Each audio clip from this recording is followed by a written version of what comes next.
मसीह खुदावंद के जलाली नाम में आपको सलाम अर्ज़ करता हूँ। आज का मौजू है रफ़ाक़त में बरकत है। मेरे अज़ीज़ों, रफ़ाक़त बहुत लाज़मी है। हम ख़याल लोग, एक सोच के लोग और बिलख़ुसूस ईमान के लोग जब मिलकर बैठते हैं तो उनकी रफ़ाक़त में खुदावंद ने फ़रमाया है कि जहाँ 2 या 3 मेरे नाम पे जमा होंगे मैं उनके बीच में हूँ। तो आज मैं आपको एक ऐसे परिंदे की स्टोरी सुनाना चाहता हूँ जो नहायत ही खूबसूरत, नहायत ही संजीदा, बड़ा मासूम भोला भाला, लेकिन वो पाकिस्तान में नहीं होता, ब्राज़ील से उड़कर आता है। उसको कूंज कहते हैं हमारी ज़ुबान में। बहुत खूबसूरत परिंदा है, ग्रे रंग का, डार्क ग्रे रंग का होता है। और मैं उसकी आपको एक सच्ची कहानी सुनाना चाहता हूँ, बल्कि मेरा आँखों देखा वाक़या। अब याद रहे कि कूंज एक फॉर्मेशन में उड़ता है, वो एक ग्रोह की सूरत में आता है, बड़ी बुलंद परवाज़ी करके आता है और वो बहुत लंबा उड़ सकता है और साइज़ में भी वो काफ़ी बड़ा होता है।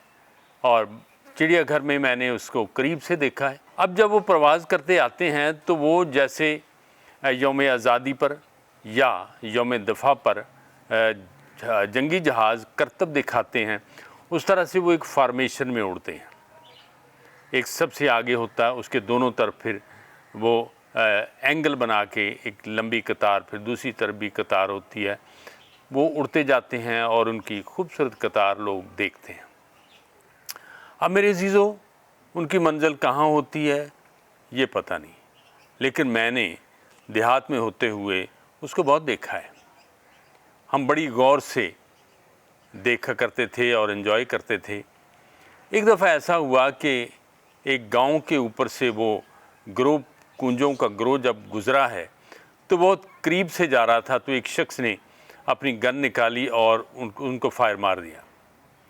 एक कूंज के एक पर के ऊपर लगता है जाकर और वो ज़मीन पर गिर पड़ता है। और वो गिरा कहाँ?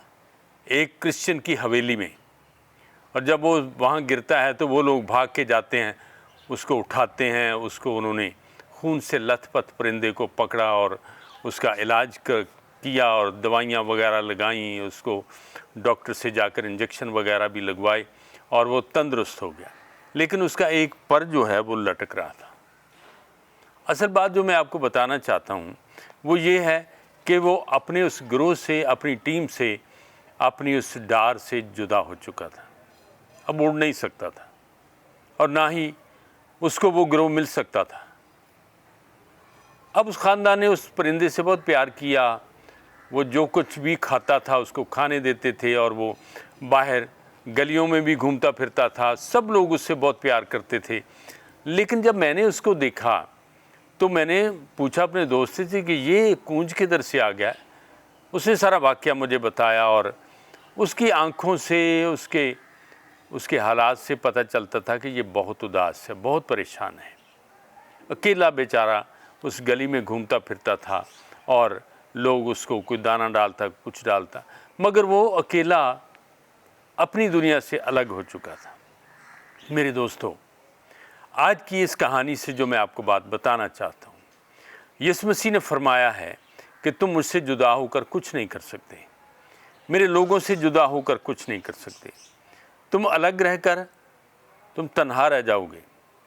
और जिस रफ़ाक़त का खुदावंद यीशु मसीह ने अपने बंदा पतरस के वसीले से मुतालबा किया है, उस रफ़ाक़त में जिसमें मसीह का बदन और मसीह का खून लिया जाता है, उस रफ़ाक़त को जॉइन करना अशद ज़रूरी है। उसकी हकीकत को समझें कि मसीह खुदावंद की रफ़ाक़त में हमें रहना है। आज जो लोग अपनी ज़िंदगी में मसीह खुदावंद की रफ़ाक़त से दूर रहते हैं, वो उस कूंज की मानद हो जाते हैं जो अपने ग्रोह से अलग हो गई और फिर कभी नहीं मिली। पता चला कि एक दिन वो मर गया परिंदा और फिर ख़त्म हो गई कहानी।